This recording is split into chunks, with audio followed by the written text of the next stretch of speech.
നമ്മളിപ്പോൾ ഉള്ളത് വയനാട്ടിലെ തവിഞ്ഞാൽ മക്കാമിൻ്റെ മുമ്പിലാണ്. തലപ്പുഴ 44 എന്ന സ്ഥലത്താണ് ഈ മക്കാം സ്ഥിതി ചെയ്യുന്നത്.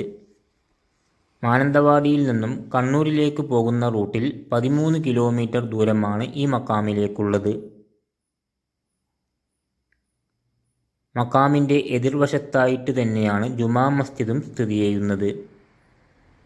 മെയിൻ റോഡ് സൈഡിൽ തന്നെയാണ് മക്കാമും ജുമാ മസ്ജിദും ഉള്ളത്. ഇവിടെ വർഷത്തിൽ വിപുലമായി തന്നെ ഉറൂസും നടന്നുവരുന്നു.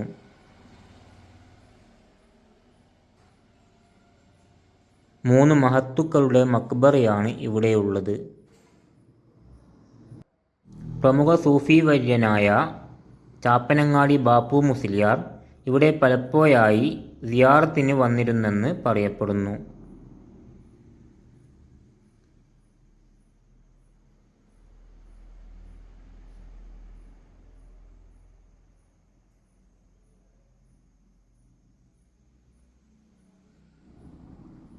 ഈ വീഡിയോ ഇവിടെ വെച്ച് അവസാനിക്കുകയാണ്. ചാനൽ സബ്സ്ക്രൈബ് ചെയ്യാൻ മറക്കരുതേ.